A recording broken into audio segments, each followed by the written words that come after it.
Hi hello నమస్తే. నేను మీ కట్టా కార్తీక్. భారతదేశంలో వక్ఫ్ బోర్డు అవసరమా? ఈ చర్చ రావటానికి కారణం బీజేపీ కేంద్ర ప్రభుత్వం పార్లమెంట్లో తీసుకొచ్చినటువంటి బిల్లు.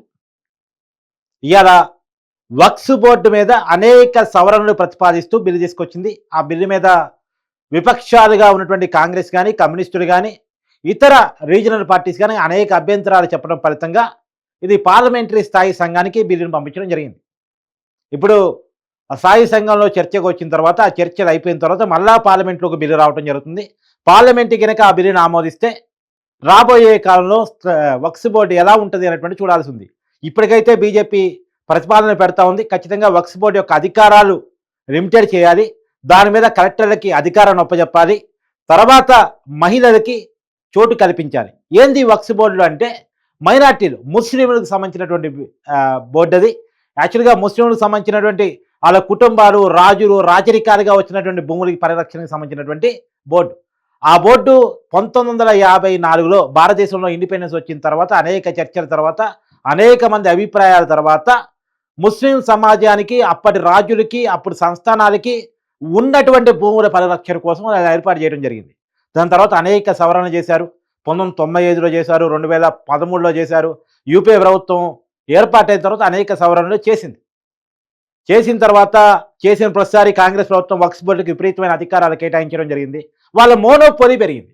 వక్ఫ్ బోర్డుల పెత్తనం వల్ల భూములన్నీ కూడా వాళ్ళ చేతుల్లోకి వెళ్ళిపోవటం, అన్యాయాలకు గురవటం, సామాన్య ముస్లిం కుటుంబాలు అన్యాయాలకు గురి కావటం, మహిళలు అన్యాయాలకు గురి కావటం జరుగుతుంది అనేటువంటిది ఒక వాదన. మహిళలకు అక్కడ చోటు లేకపోవటం ఇవన్నీ. సో కాబట్టి అసలు నాకున్నటువంటి పెద్ద డౌట్ ఏంటంటే మతానికి రాజ్యానికి ఏంటి సంబంధం? నిజానికి యూపీఏ ప్రభుత్వం, అప్పుడు కాంగ్రెస్ ప్రభుత్వం చేసిన సవరణల వల్ల వక్ఫ్ బోర్డుకి ఎంత అధికారాలు ఉన్నాయంటే వక్ఫ్ బోర్డు ఇచ్చిన తీర్పును కోర్టులో ఛాలెంజ్ చేయడానికి కూడా లేదు. అంటే కోర్టు కంటే వక్ఫ్ బోర్డు ఎక్కువ? వక్ఫ్ బోర్డు కోర్టు నడుపుద్దా? సమాంతర న్యాయమా? మతానికి బోర్డు ఏంటి? మతం ఆధారంగా న్యాయం చెప్పడం ఏంటి? ల్యాండ్ అనేది ఒక ఇష్యూ, సివిల్ ఇష్యూ. దాని సివిల్ ఇష్యూని కోర్టులో తేల్చుకోవాలి. కోర్టు కాకుండా మధ్యలో ఇంకొక బోర్డు ఏంటి? మతం అనేది కేవలం విశ్వాసం, ఇష్టం, నమ్మకం అంతవరకే. అది వాళ్ళ వ్యక్తిగత విషయం మాత్రమే. వాళ్ళ ఇంటికి, వాళ్ళ మనసి నమ్మకాలకి సంబంధించిన విషయం మాత్రమే. దానికి రాజ్యాంగానికి ఏ సంబంధం లేదు. కాకపోతే రాజ్యాంగం మతాన్ని ఇష్టపడే హక్కును, గౌరవించుకునే హక్కును, ప్రచారం చేసుకునే హక్కును కల్పించింది అంతవరకే. కానీ మతం ఆధారంగా హక్కులు కావాలనుకుంటున్నాం పొరపాటు. మతానికి హక్కులు కావాలని కోరటం కూడా తప్పు. మతాన్ని ఇష్టపడే హక్కు, మతాన్ని ప్రేమించుకునే హక్కు, మతాన్ని గౌరవించుకునే హక్కు, పరమతాలని కించపరచకుండా ఉండేటువంటి బాధ్యత ఇవన్నీ రాజ్యాంగం కేటాయించిందే తప్ప లీగల్ ఇష్యూస్కి, క్రిమినల్ ఇష్యూస్కి కూడా మతం ఆధారంగా కొత్త చట్టాలు ఉండటం అనేటువంటిది నిజంగా రాజ్యాంగ విరుద్ధం కూడా. కాబట్టి దీని మీద ఖచ్చితమైనటువంటి సవరణలు అవసరం అనేటువంటిది నా ప్రగాఢమైనటువంటి భావన, నమ్మకం.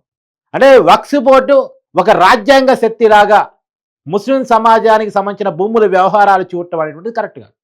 అది అన్ని మతాలకు ఎలా కోర్టులు లీగల్ ఇష్యూస్ సంబంధించి తీర్పులు చెప్తాయో, సివిల్ ఇష్యూస్ అయినా, క్రిమినల్ ఇష్యూస్ అయినా అలాంటి తీర్పులే కోర్టుల నుంచి రావాలి తప్ప భూముల సమస్యలకి వక్ఫ్ బోర్డు దగ్గరే ఉంచి వాళ్ళ ఆధీనంలో భూములు ఉండటం అనేటువంటిది కరెక్ట్ కాదు.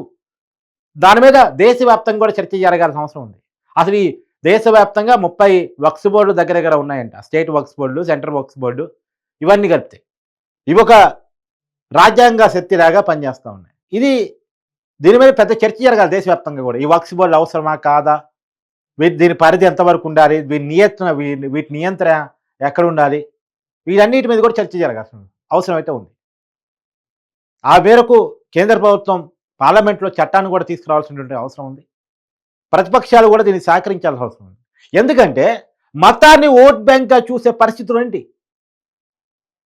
ఇలా ఆంధ్రప్రదేశ్లో వైసీపీ కూడా ఈ బిల్లును వ్యతిరేకిస్తూ ఉంది. మతాన్ని ఓట్ బ్యాంక్గా చూసే పరిస్థితి పోవాలి.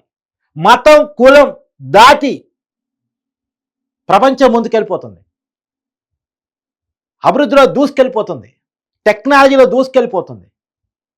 ఇంకా మనం పాత చింతకాయ పచ్చలాగా మతము, కులము, గజ్జి పెట్టుకొని, మనసులో దురుద్దేశాలు పెట్టుకొని ఎంతకాలం బతకాలి? ఇక కులాలైతే పల్లెటూళ్ళలో కులాలు కానీ సిటీకి వచ్చిన తర్వాత ఎవరే కులమో కూడా తెలియదు.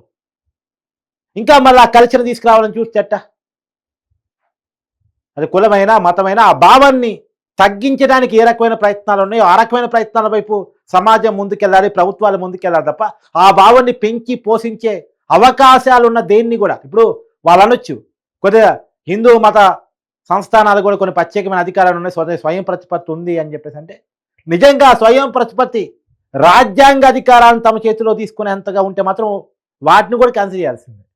ఈ మతం ఆ మతం కాదు నేను చెప్పేది. ఏ మతంలోనైనా రాజ్యాంగం కల్పించిన శక్తులు కొన్ని వ్యవస్థల చేతులు, మతానికి సంబంధించిన వ్యవస్థల చేతుల్లో ఉండడానికి వీల్లేదు. అది ప్రభుత్వాల చేతుల్లో ఉండాలి, కోర్టుల చేతుల్లో ఉండాలి. రాజ్యాంగం 3 శాఖలను కేటాయించడం జరిగింది. శాసనశాఖ, కార్యనిర్వహణ శాఖ, న్యాయశాఖ. వీటి చేతుల్లోనే ఉండాలి. వీటిని దాటి ఒక ప్రత్యేకమైన వ్యవస్థలు ఉండటానికి వీలు లేదు అనేటువంటిది నా ప్రగాఢమైన భావన. మీరు కూడా మీ కామెంట్ని పొందుపరచండి.